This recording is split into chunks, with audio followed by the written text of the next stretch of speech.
Kolkata mint से जारी किए गए कौन से हैं रेयर और स्केर्स कैटेगरी के सिक्के जिनकी है अच्छी वैल्यू। 50 पैसे की इस सीरीज में कौन सा है वो सबसे रेयर 50 पैसे का सिक्का जो रखता है काफी हाई कॉस्ट। तो आप सभी के ऐसे बहुत ही इंटरेस्टिंग क्वेश्चंस आज हम कवर करने वाले हैं चिल्लर ज्ञान के इस Q&A में, जो कि है CGQA 38। आज के इस Q&A में हम कवर करेंगे CGQA 37 से पहले पूछे गए पेंडिंग क्वेश्चंस को। CGQA 37 और आज के इस Q&A के बाद पोस्टेड सभी क्वेश्चंस हम कवर करेंगे CGQA 39 onwards. So hello everyone, मेरा नाम है रोहित और मैं एक्सक्लूसिवली बात करता हूं इंडियन कॉइन्स यानी कि भारतीय सिक्कों के बारे में, जिन्हें हम देसी भाषा में कहते हैं चिल्लर। सो वेलकम टू चिल्लर ज्ञान।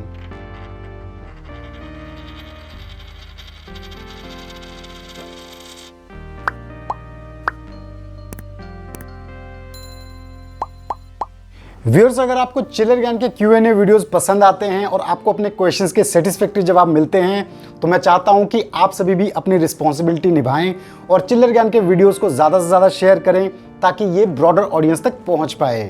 तो जो चिल्लर ज्ञान के नए व्यूअर्स हैं जो Q&A में अपनी क्वेरीज को पोस्ट करना चाहते हैं लेकिन उनको CGQA रूल्स का आइडिया नहीं है, तो उनके लिए इन रूल्स का हल्का सा रिकैप।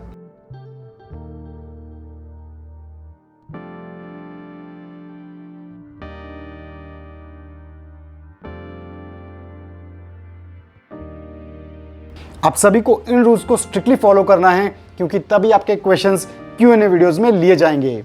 तो अगर आपने वीडियो को अभी तक लाइक और चैनल को सब्सक्राइब नहीं किया है तो फटाफट से कर दीजिए।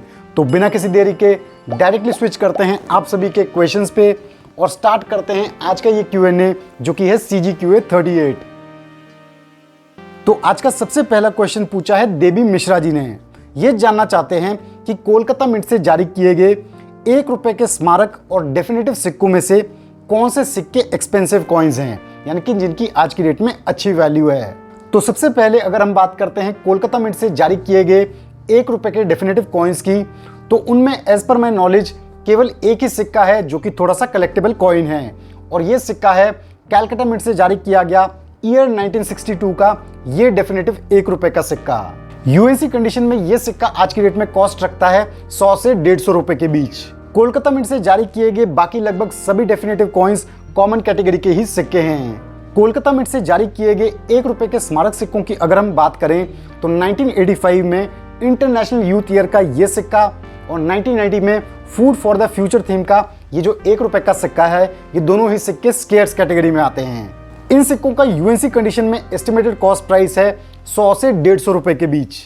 लेकिन 1992 में कैलकाटा मिंट से जारी किया गया क्विट इंडिया मूवमेंट थीम का ये जो 1 रुपए का स्मारक सिक्का है, ये रेयर कैटेगरी में आता है। इस सिक्के का एस्टिमेटेड कॉस्ट प्राइस है लगभग 150 से 200 रुपए के बीच फॉर यूएनसी कंडीशन। और 1987 में कैलकाटा मिंट से जारी किया गया स्मॉल फार्मर्स थीम का ये जो 1 रुपए का स्मारक सिक्का है, ये इन सभी सिक्कों में सबसे रेयर सिक्का है। इस सिक्के का आज की डेट में यूएनसी कंडीशन में एस्टिमेटेड कॉस्ट प्राइस है लगभग 400 रुपए के करीब। नेक्स्ट क्वेश्चन पूछा है राजन घोष जी ने। ये बताते हैं कि रिसेंटली इनके पास 2 रुपए का reserve bank of India platinum jubilee का एक सिक्का आया है। इन्होंने इस सिक्के को पहले नहीं देखा है, तो ये जानना चाहते हैं कि क्या ये सिक्का ऑफिशियली मिंट हुआ है या फिर ये कोई फेक कॉइन है। जी हाँ राजन जी, ये 2 रुपए का जो स्मारक सिक्का है ये ऑफिशियली मिंट किया गया सिक्का ही है। ईयर 2010 में रिजर्व बैंक ऑफ इंडिया की प्लेटिनम जुबली पे ये 2 रुपए के स्मारक सिक्के जारी किए गए थे। 2 रुपए के स्मारक सिक्कों में नजर आने वाले ये लास्ट कमेमोरेटिव कॉइन्स में से एक हैं, क्योंकि 2010 के बाद 2 रुपए डिनोमिनेशन में हमें स्मारक सिक्के देखने को नहीं मिलते हैं। और ध्यान दें, इस थीम पे 2 रुपए के इस स्मारक सिक्के के साथ साथ 1 रुपए, 5 रुपए और 10 रुपए डिनोमिनेशन में भी ऐसे ही स्मारक सिक्के जारी किए गए थे। ऐसा बहुत ही कम देखने को मिलता है कि एक ही थीम पे 4 अलग अलग डिनोमिनेशन में सिक्के जारी किए गए हों, और वो भी सर्कुलेशन के लिए। नेक्स्ट क्वेश्चन आया है अतिथि देवो भव नाम के एक प्रोफाइल से। ये बताते हैं कि महात्मा गांधी का जो 150 रुपए का स्मारक सिक्का 2019 में जारी किया गया था, इसका सिल्वर मेटल कॉम्पोजिशन है 99.9% और इसका वेट है 40 ग्राम्स। तो ये जानना चाहते हैं कि ऐसी सिमिलर मेटल कॉम्पोजिशन और वेट में कोई और सिक्का भी जारी किया गया है। प्रूफ सेट्स और यूएनसी सेट्स में नजर आने वाले हाई डिनोमिनेशन कॉइन्स में ऐसा बहुत ही कम देखने को मिलता है कि जिन सिक्कों का मेटल कॉम्पोजिशन 99.9% सिल्वर हो। अधिकतर जो सिक्के होते हैं उनका मेटल कॉम्पोजिशन होता है क्वाटरनरी अलॉय, जिसमें सिल्वर होता है केवल 50%। लेकिन 2019 में ही महात्मा गांधी के इन 150 रुपए के स्मारक सिक्कों के साथ साथ राज्यसभा थीम पे 250 रुपए के स्मारक सिक्के जारी किए गए। 250 रुपए के इस स्मारक सिक्के का मेटल कॉम्पोजिशन भी 99.9% है और इसका वेट भी 40 ग्राम्स है। ये दोनों ही सिक्के फिलहाल बुकिंग के लिए अवेलेबल हैं SPMCIL वेबसाइट पे, तो आप में से जो व्यूअर्स इन सिक्कों में इंटरेस्टेड हो वो इन्हें बुक कर सकते हैं। नेक्स्ट क्वेश्चन पूछा है शांतनु पहाड़ी जी ने। इन्होंने अपने एक 50 पैसे की सिक्के की इमेजेस हमारे साथ शेयर की हैं, जिन्हें आप स्क्रीन पे देख सकते हैं। तो ये जानना चाहते हैं कि क्या ये सिक्का नोएडा मिंट से जारी किया गया 1988 का वो रेयर 50 पैसे का सिक्का ही है? अगर ऐसा है तो इसकी आज की डेट में क्या वैल्यू है? तो सबसे पहले तो आपके इस क्वेश्चन के माध्यम से मैं बाकी सभी व्यूअर्स को बताना चाहूँगा कि 1988 में नोएडा मिंट से जारी किया गया कॉपर निकल का ये जो 50 पैसे का सिक्का है, ये 50 पैसे के सबसे रेयर सिक्कों में से एक सिक्का है। और इस सिक्के की परफेक्ट इमेज आप स्क्रीन पे देख सकते हैं, जिसमें आपको नोएडा का डॉट मिंट मार्क एकदम क्लियर देखने को मिलता है। अब शांतनु ने जिस 50 पैसे की सिक्के की इमेजेस हमारे साथ शेयर की हैं, उन्हें भी आप स्क्रीन पे देख सकते हैं। क्लोजली देखने पे ये सिक्का नोएडा मिंट से ही जारी किया गया सिक्का लग रहा है। फिर भी 100% श्योरिटी के साथ कहना मुश्किल है, क्योंकि ये जो इमेज है ये इतनी ज़्यादा क्लियर नहीं है और जो मिंट मार्क है वो भी थोड़ा सा ऑफ पोजीशन नज़र आ रहा है। फिजिकली देखने पे ही ये अच्छे से पता चल सकता है कि ये मिंट मार्क ओरिजिनल है या फिर फॉर्ज्ड है। अगर ये 1988 का नोएडा मिंट से जारी किया गया 50 पैसे का सिक्का ही है, और जैसा कि आप देख सकते हैं कि इस सिक्के की कंडीशन काफ़ी ज़्यादा लो है, तो इस कंडीशन में इस सिक्के का एस्टिमेटेड कॉस्ट प्राइस होना चाहिए लगभग 600 से 700 रुपए के बीच। जबकि यूएनसी कंडीशन की अगर हम बात करें तो इस सिक्के की वैल्यू 5000 से 6000 रुपए तक जा सकती है। नेक्स्ट क्वेश्चन पूछा है रोहित पटेल जी ने। ये बताते हैं कि इन्होंने 20 रुपए के डेफिनेटिव कॉइन्स के पैकेट डीलर से परचेज किए थे, जिनमें इनको कुछ सिक्के रोटेशन एरर के सिक्के मिले हैं, जिसमें से कुछ रोटेशन है 2 o'clock, कुछ है 3 o'clock। तो ये जानना चाहते हैं कि इनकी आज की डेट में क्या वैल्यू है।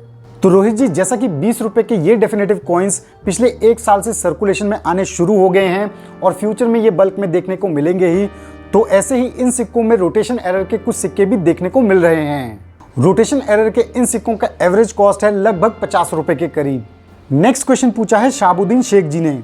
ये जानना चाहते हैं कि 1990 और 1991 के 1 रुपए के सिक्कों में सिक्योरिटी एज के साथ साथ रीडेड एज भी देखने को मिल रहा है।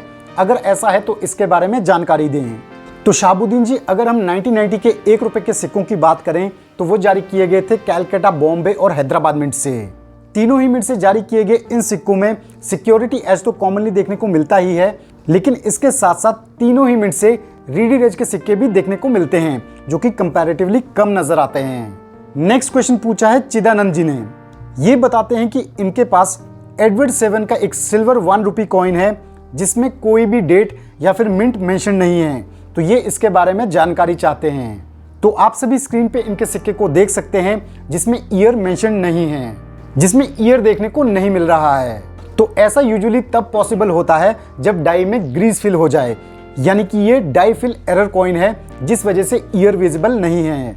ये एक बहुत ही अच्छा ब्रिटिश इंडिया एरर कॉइन है अगर ये 100% जेन्युइन आइटम है। आप और एक्सपर्ट से भी इस सिक्के पे ओपिनियन ले सकते हैं for its 100% authenticity. Next question आया है वेनम लाइव नाम के एक प्रोफाइल से। ये बताते हैं इनके पास एक 10 रुपए का सिक्का है, जिसमें कुछ छपा नहीं है। तो इन्होंने इसकी इमेजेस शेयर की हैं, तो ये इसके बारे में जानकारी चाहते हैं। तो आपका ये जो सिक्का है, इस सिक्के के रिवर्स साइड में तो कुछ भी ज़्यादा देखने को नहीं मिल रहा है, लेकिन जो सिक्के का ओवर साइड है उसमें आपको अशोक स्तंभ का वीक इंप्रेशन नज़र आ रहा है।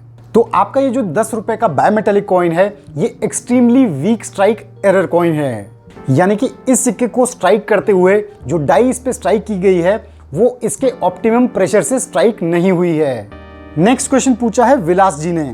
ये बताते हैं कि इनके पास 1998 में बॉम्बे मिंट से जारी किए गए 2 लाइन वैरायटी के 5 रुपए के सिक्के हैं। तो ये जानना चाहते हैं कि इनमें से क्या एक सिक्का म्यूल कॉइन है। तो विलास जी, आपके इस क्वेश्चन के माध्यम से मैं बाकी सभी व्यूअर्स को बताना चाहूँगा कि ईयर 1998 और 1999 में मुंबई मिंट से हमें 2 वेराइटीज़ के 5 रुपए के कॉपर निकल के सिक्के देखने को मिलते हैं। एक है थिन लाइन वैरायटी, जिसे आप स्क्रीन पे देख सकते हैं। ये इन सिक्कों में कॉमनली देखने को मिलती है। और दूसरी है फैट लाइन वैरायटी, जिसके सिक्के कंपैरेटिवली कम नजर आते हैं और स्केर्स कैटेगरी के सिक्के हैं। फैट लाइन वैरायटी वाले इन सिक्कों को आप म्यूल कॉइन ही कहेंगे 1998 और 1999 में मुंबई मिंट से जारी किए गए सिक्कों में, क्योंकि ये फैट लाइन वैरायटी आपको बाकी मिंट से जारी किए गए कॉमन सिक्कों में देखने को मिलती है। आपको शायद जान के हैरानी होगी कि कुछ टाइम पहले एक ऑक्शन पे 1999 में मुंबई मिंट से जारी किए गए इन दो कॉइन का सेट ऑक्शन हुआ था 2500 से 3000 रुपए के बीच, जैसा कि आप सभी स्क्रीन पे देख सकते हैं। नेक्स्ट क्वेश्चन पूछा है मुश्ताक खान जी ने। इन्होंने क्वेश्चन तो नहीं पूछा है, अपना एक्सपीरियंस शेयर किया है। इन्होंने बताया कि इन्होंने 2 प्रूफ कॉइन सेट बुक किए थे 8 अप्रैल 2021 को। ये सेट्स थे बॉम्बे मिंट से जारी किए गए सेट्स और ये इन्होंने बुक किए थे SPM CIL से ऑनलाइन, और ये सेट्स इन्हें रिसीव हुए हैं 20 अप्रैल 2021 को, यानी कि केवल 12 दिनों में। तो मुश्ताक जी ने बुक किए थे 75 रुपीज डिनोमिनेशन के ये 2 सिक्के। तो आप सभी के रेफरेंस के लिए आप देख सकते हैं कि बॉम्बे मिंट से ये सिक्के इन्हें ऑनलाइन बुक करने पे कितनी जल्दी रिसीव हो गए, यानी कि 2 वीक से भी कम समय में। तो कॉन्ग्रेचुलेशंस मुश्ताक जी, आपको इन प्रूफ सेट्स रिसीव होने पे। तो इस क्वेश्चन के साथ हमने कंप्लीट किए आपके सभी क्वेश्चंस। आई होप आप सभी को अपने क्वेश्चंस के सेटिस्फैक्टरी जवाब मिल गए होंगे और बाकी सभी व्यूअर्स को भी इन क्वेश्चंस के जवाब से कुछ ना कुछ सीखने को जरूर मिला होगा। तो मैंने तो काफ़ी रिसर्च करके आपके क्वेश्चंस के जवाब दे दिए। अब आपकी भी रिस्पॉन्सिबिलिटी बनती है कि आप इस वीडियो को ज़्यादा से ज़्यादा शेयर करें ताकि ये इन्फॉर्मेशन बाकी सभी व्यूअर्स के लिए भी हेल्पफुल हो। तो ओवरऑल कैसा लगा आप सभी को ये वीडियो, कैसे लगे अपने सवालों के जवाब ज़रूर हमारे साथ शेयर करें कमेंट सेक्शन में। So thanks for watching our video. अगर आपको वीडियो पसंद आया तो वीडियो को लाइक कीजिए और चैनल को सब्सक्राइब कीजिए।